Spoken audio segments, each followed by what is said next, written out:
Vamos entrar aqui, então, um pouquinho em fundos imobiliários, né? Acho que o primeiro ponto para falar, Léo, né, como você comentou, é sobre a questão de renda fixa e renda variável, né? Selic, meta e renda variável. Assim como o mercado acionário, os fundos imobiliários também são renda variável, né? Então, seja fundo de tijolo, FOF, ou até o fundo de CRI, que tem ativos de renda fixa dentro lá, são ativos de renda variável. Então, eles se comportam de uma maneira muito parecida com as empresas listadas em bolsa, né? Então, no geral, quando você tem uma alta da Selic meta, que hoje está acima de 13%, quase 14% ali, os fundos imobiliários tendem a se desvalorizar. O que acontece?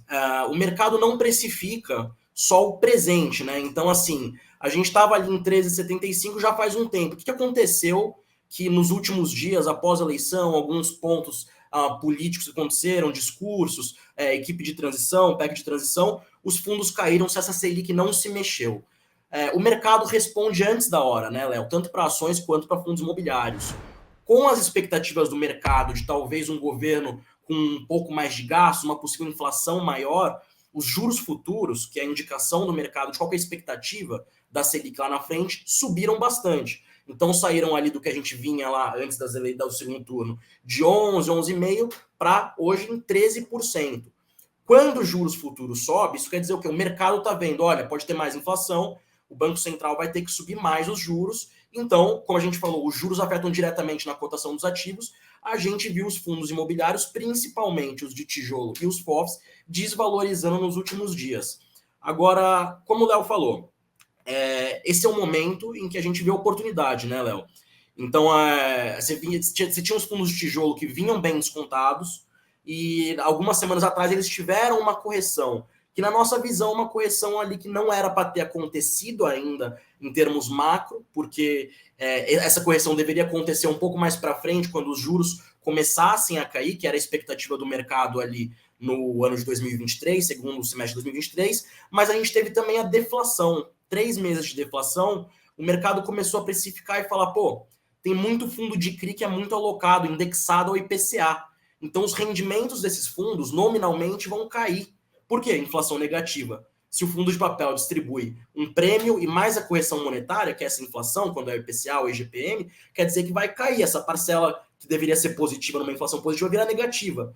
Então, teve um fluxo muito grande na nossa concepção de dinheiro saindo dos fundos de papel, por causa dessa deflação de 3 meses, e indo para os fundos de tijolo, o que gerou essa correção.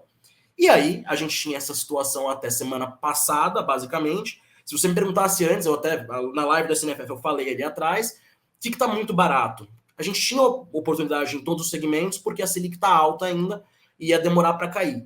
No entanto, com essa correção do tijolo e esse fluxo saindo do papel, os fundos de papel ficaram bastante descontados. Então, há 2 semanas atrás, se perguntasse, Guilherme, o que está descontado, onde você está vendo oportunidade? Eu ia falar provavelmente que fundo de papel estava chegando num preço bastante real, mais até do que os fundos de tijolo, apesar de eles também estarem descontados. Agora, com todo esse cenário, os tijolos voltam a ficar muito baratos. Então, assim, igual o Léo falou, a gente vê muita oportunidade no mercado como um todo para fundos imobiliários. Então, você vê fundos de tijolo bastante descontados, fundos de papel negociando muito abaixo do VP, do valor patrimonial por cota. O que isso quer dizer? É um fundo que tem uma carteira de dívidas ali indexado a IPCA mais 8 e um CDI mais 3, que no preço que você compra esse risco, mas o retorno é de IPCA mais 12 e CDI mais 5, por exemplo. Então, como o Léo falou para ações, a gente também vê muito desconto hoje nos fundos imobiliários. Agora, o que você tem que tomar bastante cuidado é a questão de risco, que aumenta um pouco também, né? Então, para dívida, quando você tem uma carteira indexada a IPCA mais um prêmio, e o IPCA começa a vir maior, o que o mercado está precificando agora, mais inflação, essa dívida fica mais cara nominalmente. Quando você tem uma dívida de 3 anos, de CDI mais 3, com o CDI que estava ali para ano que vem, 11%, vindo agora para 13%, novamente, essa dívida fica mais cara. Então, assim, o risco de inadimplência, por exemplo, dos devedores desses CRIs, aumenta um pouco também. E nos fundos de tijolo? O fundo de tijolo ele tem o inquilino, né? E os inquilinos são empresas. Então, quando você tem empresas correndo mais risco, por exemplo, de inflação mais alta, de financiamento mais caro, então empresa muito alavancada, empresa que pode ter problema com crescimento não tão bom nos próximos anos, atrelados a esses riscos, você pode ter uma empresa, por exemplo, deixando um ativo por ela estar diminuindo a operação dela, né? Então, assim, são riscos que você deve analisar, mas no geral, quando você tem um fundo com bons inquilinos, com uma carteira de crédito, com bons devedores, você vai ter oportunidades bastante interessantes de alocação nos fundos imobiliários. Então, só fazendo um apanhado, né, aqui do que o Gui falou, a gente teve durante um tempo, Gui, aí me corrija se eu estiver errado, né, você que é o especialista em imobiliário nosso, durante muito tempo a gente teve um prêmio, inclusive, para FIIs de papel, né, justamente porque a gente tinha uma expectativa de juros mais altos, inflação mais alta, o mercado já se adiantava a isso, e efetivamente, enfim, queria retornos nominais maiores na distribuição desses FIIs de papel. Então, durante muito tempo a gente viu esses FIIs negociando a preços, né, e prêmios um pouco maiores, enquanto FIIs de tijolo, enfim, que carregam essa inflação no longo prazo, mas não efetivamente distribuem isso no curto, estiveram mais enxutados, digamos, ou mais baratos, talvez seja um termo. Durante um tempo, talvez isso tenha se invertido, né? À medida que a gente viu uma possível deflação aqui no Brasil, a gente viu uma queda grande de FIIs de papel, como você falou, o que pode ter aberto ou não aí oportunidades dentro desse segmento específico, mas hoje você já vê uma reversão novamente. Você entende hoje que FIIs de papel já estão um pouco mais bem precificados e tem abertura nova agora, novas oportunidades dentro de tijolo, né? Me corrija se eu estiver errado.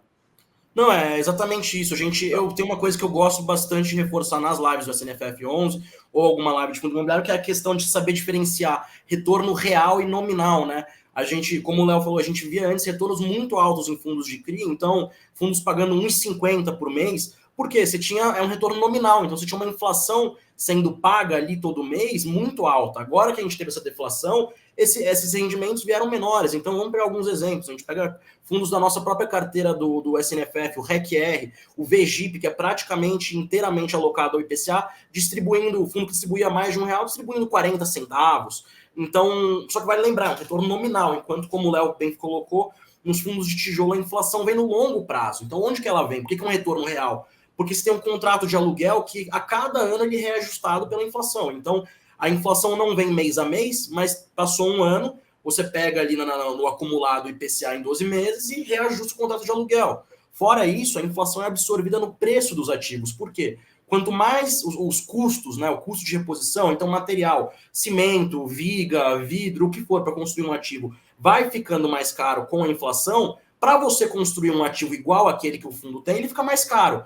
Então é exatamente isso que o Léo falou. E como eu falei, se você me perguntasse há 2 semanas atrás o que está muito descontado a um nível que não faz sentido nenhum, a gente ia falar fundo de papel. Hoje em dia, eu volto para o que a gente estava no passado. Então, juntar os melhor dos dois mundos. A gente está falando de Black Friday. Então, antes a gente tinha papel caro e tijolo muito barato.